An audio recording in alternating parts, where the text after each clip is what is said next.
President of the American Heart Association. As you know, we have 6 presentations today. Each speaker will have 5 minutes for presentation, and then there will be 5 minutes for any questions from the press. And there are 2 spokespersons, as usual, for these press conferences that at the end will be available, Professor Michel Bertrand and Professor Harold Darius, who are here at the front. And also the speakers will be available for any questions that you may have even after this press conference and certainly after the presentation of the hotline. So without further ado, I would like to ask the first speaker, Dr. David WALD. He will be presenting the study PRAMI, Preventive Angioplasty in Myocardial Infarction Trial. So please.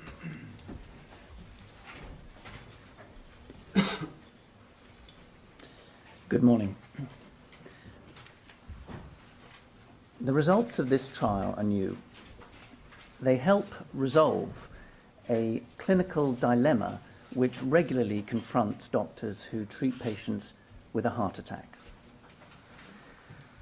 In 2013, if you have a heart attack, you're rushed into hospital and straight into an operating area called a cath lab, where you'll have an emergency procedure to open up the occluded heart artery, coronary artery, that is causing the heart attack. This is known as a primary angioplasty or primary PCI, and this is life-saving. It used to be regarded as heroic, but certainly by doctors, it's now almost become routine. At the time of treating the heart attack, it's common to find other heart arteries that have narrowings in them, partially obstructed vessels, which are not the cause of the heart attack, but still catch your attention. And this is where the dilemma arises. Some doctors take the view that these other arteries should be treated there and then with a so-called preventive PCI, on the basis that that treatment may prevent some future heart attack. Others take the view that undertaking an extended procedure at that time is too risky, and that there is no evidence that that would be beneficial. The PRAMI trial sought to answer this question and guide practice in this area. We called it the PRAMI trial because it stands for Preventive Angioplasty in Myocardial Infarction, and we wanted to capture the essence of prevention if indeed there were a preventive effect. It was a randomized multi-center study across 5 centers in the UK. Now, the results of this trial were published today, I think about 5 minutes ago, in the New England, and they are available and have all the information in that paper, so you can look at it there. So I won't be showing you lots of slides. In essence, to get into this trial, patients had to be having an acute ST elevation myocardial infarction. They had to have just had a successful infarct artery PCI, to have just had the heart attack artery opened up successfully, and they had to have multivessel disease. Such patients were then randomized in the cardiac catheter lab into 2 groups. One group received immediate preventive PCI there and then. The other group did not. Their treatment was limited to the infarct artery and to the medical treatments that follow as standard forms of treatment. The intention was to recruit 600 patients and to follow them up early on and then annually. Now, this trial was actually stopped early, about 7 months ago, following the recruitment of 465 patients and following a planned analysis and a recommendation by the Data Monitoring Committee because of a clear result. The primary endpoint was a composite of 3 important and serious cardiac events: cardiac death, non-fatal myocardial infarction, and refractory angina. That is, angina that is resistant to medical therapy, and that needed to be supported by objective testing. In the group that did not receive preventive PCI, there were 53 such events, and in the group that did, there were 21. That corresponds to about a 65% risk reduction, and that was highly statistically significant. If you limit the analysis to the 2 endpoints that most people would regard as most serious, cardiac death and non-fatal myocardial infarction, the results were practically the same. 64% reduction in risk and still highly statistically significant. So, straight to the conclusion, which I think is really rather simple. 65% on the primary endpoint, 64% on the two components of the primary endpoint that most people would regard as most important. Thank you very much. Thank you very much. So we open now for any questions from the press, please. Do you mind to wait until you get the microphone?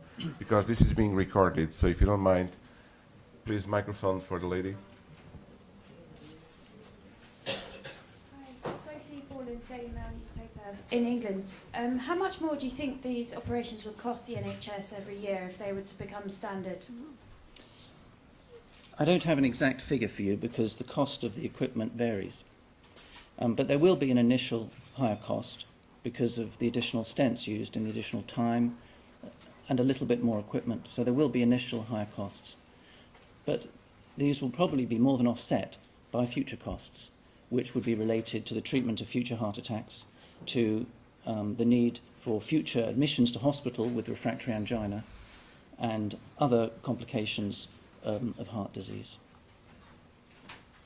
Please go ahead. Mitchell Zola, Cardiology News. Two questions. First, it seems to me that you were kind of like testing the courage approach in the setting of non-stable acute STEMI patients. And in Dr. Mowry's editorial, she suggested that that's a different milieu than in a stable patient, and that might explain the difference in the significance of these secondary lesions. And I'm wondering if you could address that explanation for what might be going on. And also I'm wondering if there's any potential for using pressure wires in this settings to further assess those other lesions, or is the message, if it's more than 50%, it should get treated? Thank you. I do agree that these results need to be applied to the group of patients in which they were tested, namely patients with acute ST elevation myocardial infarction. It would appear that in the history of angioplasty, there's a graded effect of benefit from patients that are at very high risk of future heart attack events, such as people who have just had a heart attack, to people with stable coronary disease. So I think that, in simple answer to your question, is let's limit these results to the population that was studied. The gentleman in the back. He had a second question, which was whether FFR, pressure Okay, wire, yeah. might be helpful. That's right. I think that is...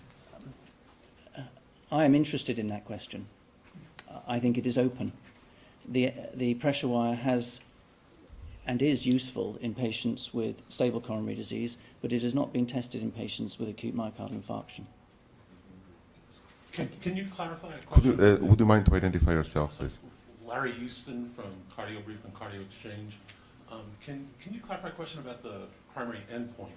As the trial was originally registered, the component was, the first component was all-cause mortality, and yet you report in the New England Journal that cardiac death, and I'm wondering why that was changed and what the all-cause mortality was. The primary endpoint was not all-cause mortality. It was a composite of death from cardiac causes, a non-fatal myocardial infarction, refractory angina. On the website, the first component of that is all-cause mortality. That's an error. The pre-specified endpoints were those that I mentioned. It would be inappropriate to use all-cause mortality as your primary endpoint. That would simply dilute the endpoints of interest. So just to be clear, you're saying what's on the website is an error. I haven't seen the website. I can show it to you afterwards if you like. Sure. Please. Gentleman here. I'm Dharam Kumbani from CardioSource.